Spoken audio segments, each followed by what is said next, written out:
আসসালামু আলাইকুম। বাংলা সংবাদে সবাইকে স্বাগত জানাচ্ছি। আমি চিন্তিয়া হক। শুরুতেই সংবাদ শিরোনাম। ক্ষমতায় টিকে থাকার অসুস্থ প্রতিযোগিতা শুরু হয়েছে বলছেন মির্জা ফখরুল।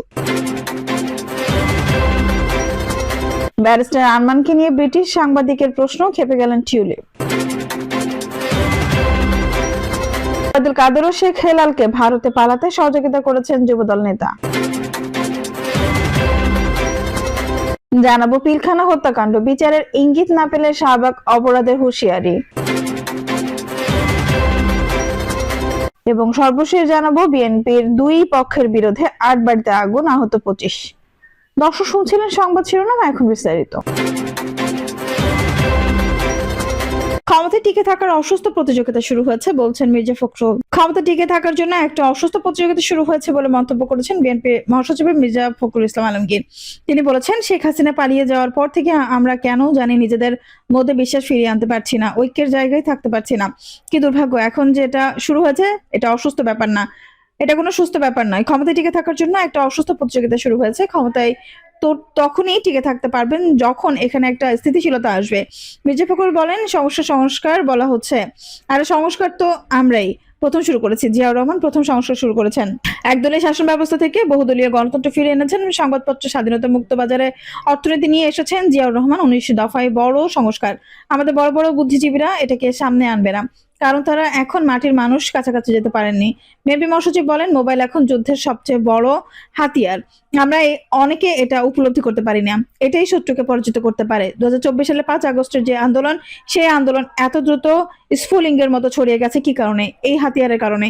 এই জায়গাটা আমরা অনেক দুর্বল। এখানে আমাদের সবল হতে হবে এবং দীপ্ত পদচারণা থাকতে হবে। সামাজিক যোগাযোগ মাধ্যমে আমাদের উপস্থিতি অনেক কম। খালেদা জিয়ার জবানবন্দির উপর রচিত বই একটা ইতিহাস উল্লেখ করে মির্জা ফখরুল বলেন, খালেদা জিয়ার জবানবন্দি একটা ইতিহাস, এটাই একটা দিক নির্দেশনা, এটাই হচ্ছে সর্বশ্রেষ্ঠ রাজনীতি। ওনার খালেদা জিয়া কোর্টে দেওয়া জবানবন্দি বারবার পড়া উচিত। তিনি আরো বলেন, আজকে খালেদা জিয়া মুক্ত হয়ে চিকিৎসার জন্য লন্ডন গিয়েছেন।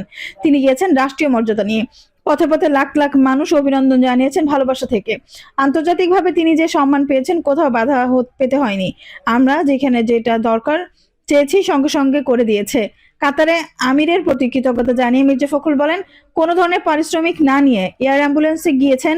ব্রিটিশ সরকারকেও ধন্যবাদ জানাই, তারা ম্যাডামের যাওয়ার ব্যাপারটি নিশ্চিত করেছেন। খালেদা জিয়া মুক্তভাবে চিকিৎসার জন্য গিয়েছেন, এর চেয়ে বড় পাওয়া কি আছে বলেও উল্লেখ করেন তিনি। ব্যারিস্টার আরমানকে নিয়ে ব্রিটিশ সাংবাদিকের প্রশ্ন, খেপে গেলেন টিউলিপ।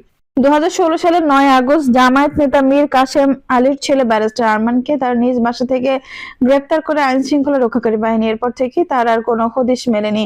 তার খোঁজ নেওয়ার ঘটনায় গভীর উদ্বেগের সৃষ্টি হয়। তবে ২০২৩ সালের ৫ আগস্ট ছাত্র জনতার গণ অভ্যুত্থানের পর শেখ হাসিনার শাসন পতিত হলে দীর্ঘ ৮ বছর পর মুক্তি পান আরমান। মুক্তির পর জানা যায়, তিনি এই সময়টিতে শেখ হাসিনার গোপন কারাগার আয়নাঘরে আটক ছিলেন।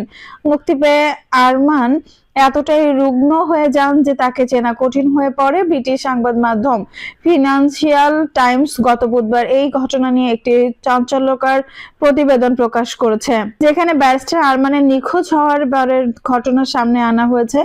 ২০১৭ সালে ব্রিটিশ গণমাধ্যমে চ্যানেল ৪-এ সাংবাদিক একবার টিউলিপ সিদ্দিকীকে প্রশ্ন করেছিল, কেননা শেখ হাসিনার বোনের মেয়ে হওয়ার কারণে তার ফোন কল আরমানের মুক্তির জন্য সহায়ক হতে পারে। কিন্তু এই প্রশ্নে ক্ষিপ্ত হয়ে যান টিউলিপ। পরবর্তীতে তার ক্ষমতা ও প্রশাসন ব্যবহার করে আরমানের স্ত্রীকে হেনস্থা করার অভিযোগ ওঠে। ফিনান্সিয়াল টাইমসকে ব্যারিস্টার আরমান জানিয়েছেন, চ্যানেল ৪ এর প্রতিবেদনের কয়েক ঘন্টা আগে আইন শৃঙ্খলা বাহিনী তার বাসায় এসে স্ত্রীর কাছে কঠোরভাবে প্রশ্ন করে এবং তাকে হুমকি দেয়। তাদের আচরণ ছিল একদম সন্ত্রাসী জিজ্ঞাসাবাদের মতো। আরমান জানিয়েছেন, টিউলিপের কাছে প্রশ্ন করার বিষয়টি সম্ভবত শেখ পরিবারকে আঘাত দিয়েছিল, যা প্রশাসনিক পদক্ষেপের কারণ। ২০১৭ সালের ২৫ নভেম্বর চ্যানেল ৪ এর সংবাদ টিউলিপ সিদ্দিকের কাছে গিয়ে আরমান সম্পর্কে জানান এবং বলেন, আপনার একটি ফোন কল অনেক পার্থক্য তৈরি করতে পারে। এই মন্তব্য ক্ষিপ্ত হয়ে টিউলিপ সিদ্দিক সাংবাদিককে বলেন, আরমান কি আপনার সংসদীয় আসনের কেউ? তিনি কি ব্রিটিশ? সাংবাদিক জানালেন, আরমান বাংলাদেশী এবং তার পরিবার আপনার কাছে একাধিকবার অনুরোধ করেছে। তখন টিউলিপ উত্তেজিত হয়ে বলেন, আপনি কি আমাকে ব্রিটিশ এমপি না বাংলাদেশের রাজনীতিবিদ বলছেন? আমি ব্রিটিশ এমপি। ব্যারিস্টার আরমান লন্ডনে পড়ালেখা করেছিলেন এবং 2016 সালে যুদ্ধ অপরাধের মামলায় তার বাবার আইনজীবী ছিলেন। ঠিক এই সময়ে তাকে গুম করা হয়। তার ব্রিটিশ আইনজীবী মাইকেল পলক জানিয়ে দিয়েছিলেন, ব্যান্ড চ্যানেল 4 এর সাংবাদিককে সতর্ক করা হয়েছিল আরমানের স্ত্রীর কাছে যেন প্রতিবেদনটি প্রকাশ না হয়। ওই দিনই র্যাব সদস্যরা আরমানের বাড়িতে গিয়ে স্ত্রীর সঙ্গে জোরাজুরি করে। ফিনান্সিয়াল টাইমস জানিয়েছে, টিউলিপ সিদ্দিক এবং তার দল লেবার পার্টির সঙ্গে যোগাযোগ করা হলেও তার এ বিষয়ে কোনো মন্তব্য করেননি। তবে টিউলিপের এক সহযোগী জানিয়েছেন, 2017 সালের ডিসেম্বরে তিনি ফরেন অফিসে আরমানের ব্যাপারে পত্র পাঠিয়েছিলেন। এটি একটি ভয়াবহ উদাহরণ যেখানে একটি সাংবাদিকতার প্রশ্নের কারণে রাজনীতিকরা প্রশাসনিক ক্ষমতা ব্যবহার করে নাগরিকদের উপর অমানবিক আচরণ চালিয়েছে। ওবায়দুল কাদের ও শেখ হেলালকে ভারতে পালাতে সহযোগিতা করেছেন যুবদল নেতা। আওয়ামী লীগের সাধারণ সম্পাদক ও সাবেক সেতুমন্ত্রী ওবায়দুল কাদের এবং শেখ হাসিনা চাচাতো ভাই শেখ হেলাল ও তার পরিবারের 4 সদস্যকে যশোর জেলা যুবদলের সাধারণ সম্পাদক আনসারুল হক রানা ভারতে পালিয়ে যেতে সহযোগিতা করেছেন বলে অভিযোগ উঠেছে। ফেসবুক লাইভে জনি বলেন, বাংলাদেশ আওয়ামী লীগের সাধারণ সম্পাদক ওবায়দুল কাদের ও শেখ হাসিনার চাচাতো ভাই শেখ হেলাল সহ তার পরিবারের 4 সদস্যকে ভারতে পালিয়ে যেতে সহযোগিতা করেছেন। যশোর জেলা যুবদলের সাধারণ সম্পাদক আনসারুল হক রানা মঙ্গলবার রাত 8:30টার দিকে ইস্কান্দার আলী জনি তার ফেসবুকে লেখেন, 13 সেপ্টেম্বর বেলা 2:30টার দিকে যশোর জেলা যুবদলের সেক্রেটারি আনসারুল হক রানা মাদক সম্রাট শহীদের সহায়তায় পুটখালি ঘাট দিয়ে শেখ হেলাল সহ পরিবারের 4 সদস্যকে মোটা অঙ্কের টাকা বিনিয়োগ পার করে দিয়েছে, সেটা গোয়েন্দার কাছে তথ্য আছে। এর আগে মঙ্গলবার দুপুরে ইস্কান্দার আলী জনি ফেসবুক লাইভ করেন। লাইভের শিরোনামে তিনি লিখেছেন, সঠিক তদন্ত চাই বিএনপির ভারপ্রাপ্ত চেয়ারম্যান জননেতা জনাব তারেক রহমানের কাছে বরাবর। আওয়ামী লীগের সেক্রেটারি ওবায়দুল কাদের পালিয়ে যেতে সহযোগিতা করেছেন। যশোর জেলা যুবদলের সেক্রেটারি সাংবাদিক সম্মেলন করা হবে। অন্যের বিরুদ্ধে বহিষ্কার আদেশ প্রত্যাহার করুন, অরিজিনাল অপরাধীদের শাস্তি দিন। ফেসবুক লাইভে 27 মিনিটের ভিডিওটিতে ইস্কান্দার আলী জনি অভিযোগ করেন, যশোর ক্যান্টনমেন্ট লুকিয়েছিলেন বাংলাদেশ আওয়ামী লীগের সাধারণ সম্পাদক ওবায়দুল কাদের। 5 তারিখের পর তাকে ভারতে পালাতে সাহায্য করেছেন যশোর জেলা যুবদলের সাধারণ সম্পাদক আনসারুল হক রানা। কিছুদিন আগে সিঙ্গাপুর গিয়েছিলেন যশোর জেলা যুবদলের সাধারণ সম্পাদক। বেড়াপুলের পোটখালীর গোল্ড নাসিরের সাথে ঢাকা ভাগাভাগি হয়েছে। তিনি আরো বলেন, ঘাট শহীদকে ধরলে এই তথ্য পাওয়া যাবে। শুধু ওবায়দুল কাদের নয়, আওয়ামী লীগের বহু নেতাকে ভারতে যেতে সাহায্য করেছে যশোর যুবদলের সাধারণ সম্পাদক আনসারুল হক রানা। এই তথ্য সব নেতাই জানে। এখন যশোর যুবদল দেখলে মনে হবে যুবলীগ হেঁটে যাচ্ছে। যশোর জেলা যুবদলের সভাপতি তমাল আহমেদ ও সাধারণ সম্পাদক আনসারুল হক রানা দলকে যুবলীগে পরিণত করেছে। ফেসবুক লাইভে তিনি আরো বলেন, আমি রাজপথের নাম মার খেয়েছি, আমার ভাই মার খেয়েছে, আওয়ামী লীগের ষড়যন্ত্রের কারণে পরিবার সহ জেল খেটেছি। আমি 17 বছর ধরে নির্যাতনের শিকার ও ত্যাগী নেতা হয়েও আমাকে দল থেকে বহিষ্কার করা হয়েছে। আমি আন্দোলন সংগ্রাম করব, ত্যাগী নেতাদের কোনো বহিষ্কার করা হচ্ছে। যুবদলের নেতা কর্মী জয় বাংলা স্লোগান দিয়ে বিএনপির পার্টি অফিসের সামনে মিছিল করেছে। ভিডিও সহ নেতৃত্ববৃন্দ জানানো হলেও তাদের বিরুদ্ধে কোনো ব্যবস্থা নেওয়া হয়নি। তিনি আরো বলেন, গোপনে যশোর জেলা যুবদলের সভাপতি তমাল আহমেদ সদর উপজেলা আওয়ামী লীগের সভাপতি মোহিত কুমার নাথের সাথে মদের ব্যবসা করেন।